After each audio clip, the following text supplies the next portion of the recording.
Shuning uchun bilsangiz hayot bir ajoyib bo'lib ketib qolyapti. Avvalgi mehr oqibatlar yo'q, avvalgi ibo hayo uyatlar yo'q. Dindan gapirib nasihat qilsangiz yoshlarni yuragi siqilyapti. Ba'zi bir ermay qilyapti. Odobli, axloqli, ibolik, hayolik odamni qishloqi deydigan, zamondan orqada deydigan chala fahm miyasi o'sha onasini qonida rivojlanmay qolib ketganlar bor-da. Miyasi shu chala rivojlanib qolganda, diniga amal qilgan kamtar, odobli, axloqli, ibolik, hayolik, keng ko'ylak kiygan, ishton kiygan ayolni zamondan orqada qishloqi degan nazarda qaraydigan bo'lib qoldi. Bugun uyatsizlikda, fohishalikda, sharmandalikda, beodoblikda bular bugun zamonaviy madaniyat deydigan bo'lib qoldi. Nimaga? Sababi kamoli johilligidan, tushunmaganligidan. Xuddi Rasululloh alayhissalom payg'ambar bo'lishlaridan avval xuddi shunaqa edi. Xuddi o'shunaqa edi. Ya'ni johil, ularda ma'rifat, ma'naviyat yo'q edi. Bugun ma'naviyat deyilyapti. Ma'naviyat nima o'zi ma'naviyat o'zi kerak o'zi bilmaydi. Ma'naviyat degani insonning xulqi, odobi, ibosi, hayosi, vijdoni, or nomusi, bu ma'noda ko'rinadigan narsalar bular. Ma'naviyat deganda inson uyatlik bo'lish kerak edi. Uyat sigirda bo'lmaydi, uyat. Uyat sigirda bo'lmaydi. Lekin ayolda uyat bo'lish kerak. Uyat hayvonda bo'lmaydi, uyat odamda bo'lish kerak. Ha bugun uyatchang odamda bu lo'q bu deydi. Bu lo'q bu, xarib bu deydi. Biza tortinib, imanib, jur'at bilan bir joyga kirib, qanaqadir surbetlarcha bir ishlarda qila olmasa, sen nima lo'qmisan sen deydi. Bu lo'q emas, u tortinchoq u. Payg'ambarimiz alayhissalom shunday zot bo'lganlarki, yangi birinchi kun chimilliqqa kirgan kelindan ham ko'ra uyatliroq bo'lganlar Rasululloh alayhissalom. Bugunchi bugun. Kiring, men internetga kiring. Millat sharmandasini chiqarib yubordi. Hayvondan battar, tarbiyasiz, uyatsiz shu vatanimizning farzandlari shular. Alisher Navoiy bobomiz aytganlar, odam bordir, odamlarda naqshidir, odam bordir, hayvon undan yaxshidir. Hani ba'zi bir masalalarda qilsam, mencha qattiq gapiradi bu, mencha qo'pol, bu nima qilaylik biz hozir? Voy qizim, bo'mishga o'xshab yitqishim kiymang, to'g'ri kelmaydi deydim. Hayvon deymiz unaqalarga. Dordi taydan qochgan, uyatsiz, sharmanda, sen nima qilyapsan millatni? Ko'chada bo'mishlar kiyadigan shimni bugun moda qilyapti. Ahmoqlar. Lozim kiygan qiz qishloq ekan, o'sha madaniyatliga. Bo'mishsan sen ham o'shaqalar. Ahmoqlar. Buni agar siz bilan men hammamiz jon kuydirib, shunga bir harakat qilib, yoshlarni tarbiyasiga jon kuydirmasa, ertaga Yevropa bo'lib qoladi. Bunaqada. Qani milliy qadriyat, qani diniy qadriyat. Xo'p, dindan gapirsa yurak siqiladigan, vijdonsiz bo'libdi, milliy qadriyatga yechamiz unagi. Milliy qadriyat degani millatdagi onalarimiz qandoq bo'lgan? Millatdagi otalarimiz qandoq bo'lgan? Millatdagi otalarimiz unaqangi vijdonsiz bo'lmagan, orsiz bo'lmagan, hamiyatsiz bo'lmagan. Millatdagi onalarimiz uyatsiz, sharmanda bo'lmagan, ichi ko'rinadigan kiyim kiymagan, beli ochiladigan kiyim kiymagan, ichki kiyimining rangi ko'rinmagan. Ana onalar. Shuning uchun Buxoriylar tug'ilgan. Shuning uchun Termiziylar tug'ilgan. Shuning uchun Amir Temur tug'ilgan. Dunyoni nakalini o'tkazib yuborgan, chizzalatib yuborgan. Bugun shu Amir Temurni, Buxoriy, Termiziy, Samarqandiylarda tug'adigan onalar yo'q bugun. Shuning uchun tug'ilmayapti. Endi yo'q deganda biz 100% demoqchimiz. Alhamdulillah, yurtimizda yaxshilar ham bor, ko'p o'ziga yarasha, lekin yomon umuman ko'payib ketib qoldi, Xudo saqlasin. Agar buni oldini olmasak, unutmang, yomonlik Allohning balosini kaliti bo'ladi. Kalit tushsa, tishi tushsa bitta biroz ochiladi. Xudo saqlasin, shu yomonlik o'zini me'yoriga yetib, agar Xudo saqlasin yomonlik eshigini ochadigan bo'lsa, dunyodagi bo'layotgan mana suv olayotganlar, mana Xitoyda ilgari kuni ko'rdim videosini. Xuddi bir katta daryoda oqqandek ko'chada oqib odamlar o'lyapti.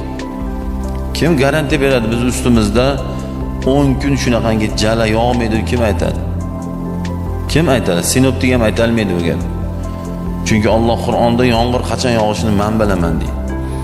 Kim 10 bal yer qimirlamaydi bizda deb kim garantiya beradi? 66-yilda 9 bal qimirladimi?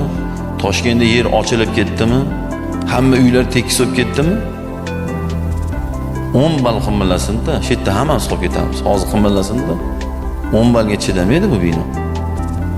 Biz rosa bo'lsa seismik holatini 9-8 ga mo'ljallaydi. Bu ham qog'ozda menimcha. Xudo tizzalataman desa, egiltiraman desa, Alloh didiraman desa, sekund.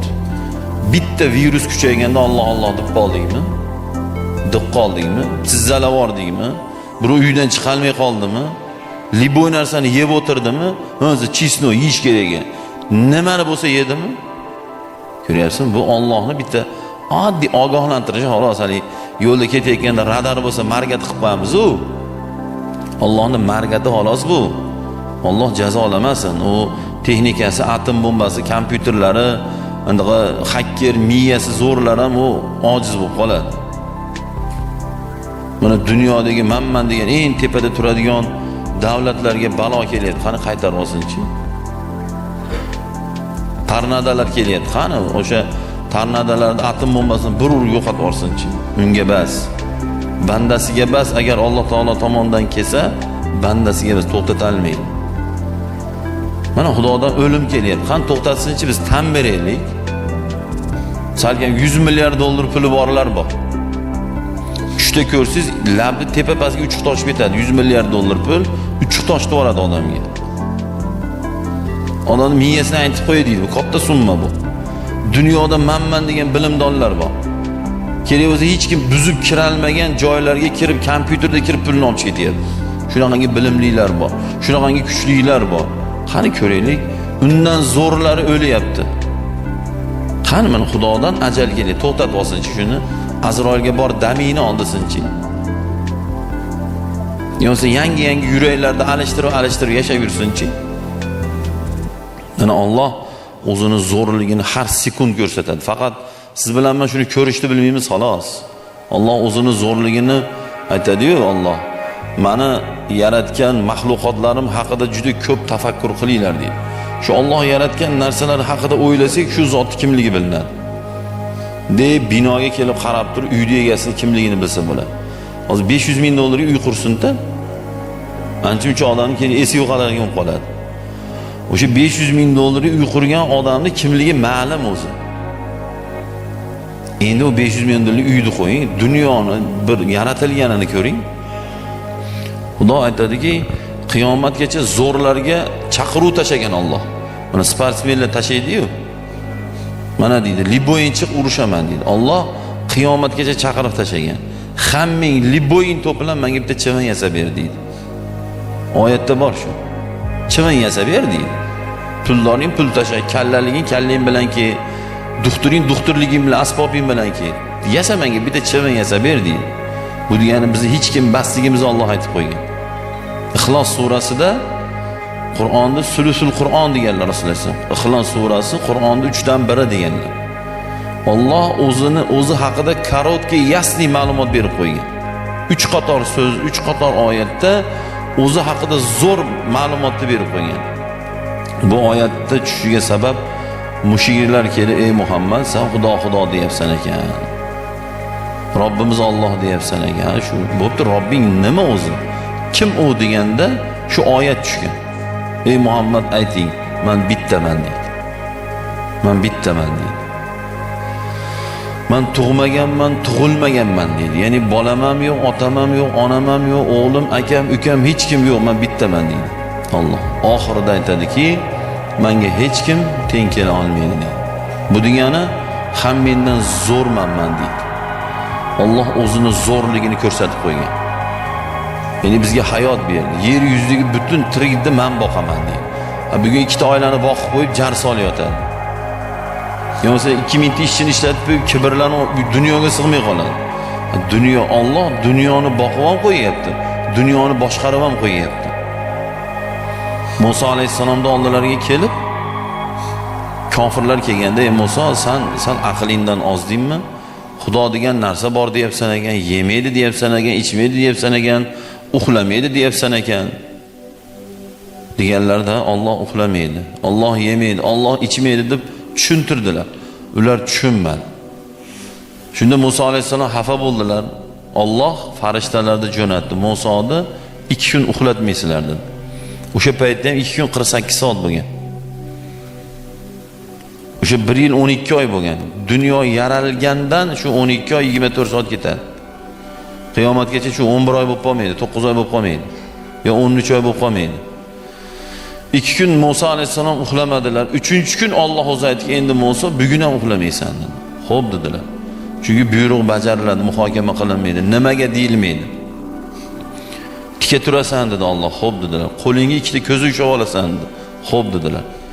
2 kun, 3 kun uxlamagan odam bilasizlar qanday charchaydi. Tika turdilar, ko'zani ushlab turdilar, uyqusiradilar, mudradilar, bir ikki qimirladilar. Oxiri uxlab qoldilar, qo'llaridan ko'zi tushib ketdi, parcha-parcha bo'lib ketdi, qo'rqib ketdilar. Allohning aytganini qila olmadim men deb. Shunda Alloh aytdiki, Musa bor ayt shu ana mushriklarga, kofirlarga javob dedi. Shuni tushunmadilar, qanday javob bo'ladi? Ha, kecha sen tushuntirding bularga. Alloh uxlamaydi deding. Tushunishmadimi? Ha, tushunmadi. Sen uxlading, nima bo'ldi? Ha, men uxladim, ko'zi tushib parcha bo'lib ketdi. Endi bularga borib aytib qo'y. Agar men uxlasam, dunyo shuna bo'ladi. Bor aytib qo'y degan ekan. Ko'ryapsizmi? Yana buni misoli 150 tezlikda 20 ta odamni olib ketayotgan shopirda uxlashiga o'xshaydi bu. Sekundlar uxlab qolsinda, bitta strechga chiqadi, to'la sementi bilan kelayotgan katta manga urilsa bilasizmi bo'ladi. Alloh uxlasa dunyo shuna bo'ladi. Dunyoning regulirovkasi, roli, gazi, tormozi, pulti Allohning qudratida. Kansanada o'chirib qo'y, 23 qilib qo'y, 16 qilib qo'y deymiz-ku. Alloh quyoshni shuna qiladi. Xollasa 95 qiladi, xollasa 17 qilib qo'yadi, xollasa yo'qotib qo'yadi. Qishda yo'qolib bo'lyaptimi? Kim yo'qotyapti? Mana oldingizda baklashga nima bo'lsa quyosh shu. Mana baklashga musorga tashlasangiz musorda yotadi, servantga qo'ysangiz servantda turadi. Sefga qo'ysangiz sefda turadi. Quyosh ham shunaqangi baklashgadaqa bitta jonsiz narsa. Bu jonsiz narsa mana qo'lidan hech nima kelmayapti baklashgan. Quyoshda ham qo'lidan hech nima ish kelmaydi. Qo'lingdagi bitta zubachiskani deydi. O'zidan o'zi paydo bo'lib qolibdi desa, ishonmaysan deydi. Lekin dunyo o'zidan o'zi paydo bo'lib qolsa, og'zingni ochib ishonib turaverasan deydi. Mana shu Lenin ishontirdi-ku. Nima emish? Suvda baliq turar ekan, baliqning ustida mol turar ekan, molning shoxida yer turar ekan. deb o'qitdim, eslaysizlarmi? Biz shu darajada to'poy qilib tashladi. Oxiri shu darajada ongsiz qildiki, bitta kapalayni ko'rsak, Qur'on o'qiydigan qilib qo'ydi bizni. Arvoh kapalaydi. Ko'ryapsizmi? Isiriqni dindan deydigan qilib qo'ydi. Ha, beda bilan isiriqning nima farqi bor? Molni tagiga quritgan tashlasa bo'laveradi isiriqni. Dinga taalluqli joyi yo'q uni. Meditsinaga taalluqli joyi bor. Qanaqadir zahara bor, hiy desa, gripp ketkazadi, shu xolos.